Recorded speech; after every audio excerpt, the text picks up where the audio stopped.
Normally, tip videos are pretty broad and general, so broad that they don't really help anyone. This is because whoever's making the tip video either is also in those ranks or hasn't really been in those ranks nearly enough to understand what's going wrong. I'm kind of the Sombra guy, so very often do I get someone join my live stream, Twitch.tv/Questron, wondering if I have any tips for a gold Sombra or if I have any tips for a bronze Sombra. Truth be told, it's not like I can pretend like I know the guy and give them a detailed list of instructions and call it Winning 101 for Dummies on Sombra. I don't know what it's like being in those ranks skill level. That's not me saying it to brag, but to point out that unranked GMs don't change the fact that you're not putting yourself in the person looking for information's shoes. So I lit the beacon and asked people of the medal ranks in my community for their matches to watch and make one best, actually helpful top 5 tips list for Sombra players. Here's what I found. Very often do Sombra players throw the Translocator in the direction they want to escape to.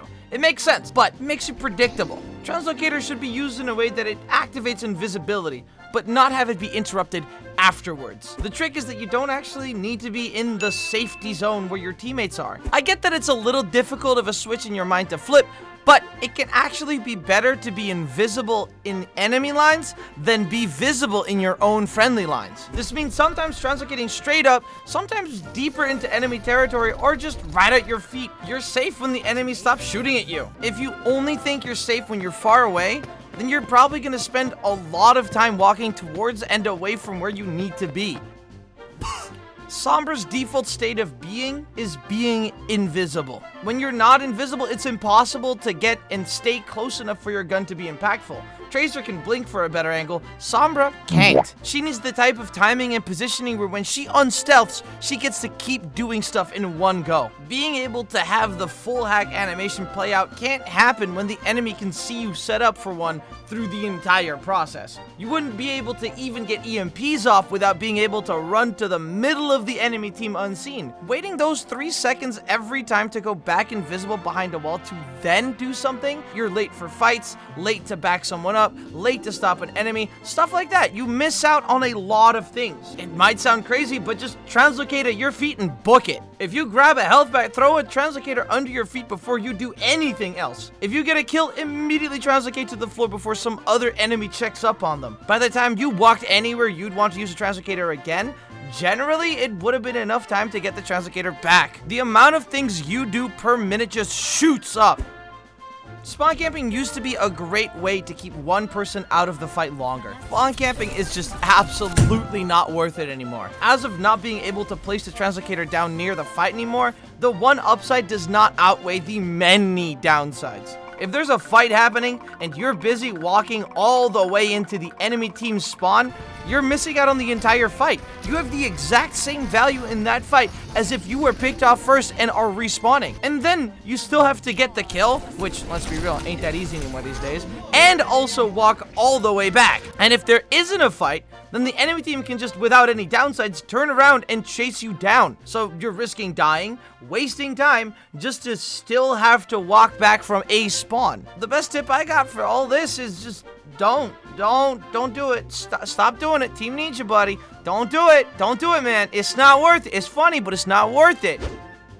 One of the biggest mistakes I saw Sombra players across the board make is that everyone engaged with hack with no real reason to do so. Sombra's hack only disables abilities for 1.5 seconds, which is objectively not a long amount of time, even if your girlfriend says otherwise. So the tip I always hand out is that hack should always have an active reason. If you hack a Sigma while he's grasping, it stops that. If you hack a Genji deflecting, it stops that. Hacking a Lucio stops his wall riding, but why would anyone ever hack an Ana? There are a lot of reasons to hack someone for sure, but to have hacking someone before anything else be your default is just giving away your element of surprise with the risk of them even still then interrupting you before you got to do anything. So if you use hack, I paused the match to ask you why you tried hacking that specific person when you tried hacking them. If you can't tell me which ability you wanted to stop for that exact 1.5 seconds, then you shouldn't have hacked them in the first place. Hack is an interrupt, so if you hack someone that wasn't gonna do anything you could interrupt, your hack straight up didn't have any value.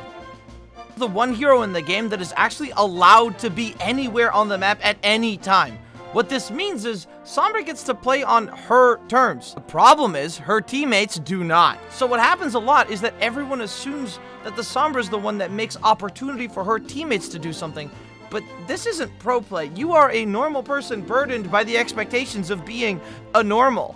The main difference between professional Sombra and competitive ladder game mode Sombra, you don't get to choose what your teammates do. But Sombra is always the hero that can make the best of a bad situation. For example, if your Reinhardt runs down into 5 people, if you're on Soldier, your Reinhardt is dead as can be. If you're on Sombra, you can distract the enemy Ana right before he goes in so that Reinhardt doesn't get slept or anti. Sombra is the #1 representative of the concept behind if you do something dumb on your own, it's stupid. If you do it with a friend, it's a strategy. The last tip that I have is actually the only real tip. All the other ones are fake. I lied about all of them.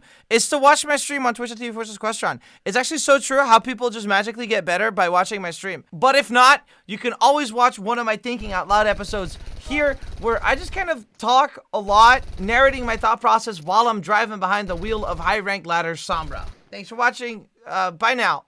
Subscribe and leave a comment. Bye now. Bye. Bye. Bye-bye.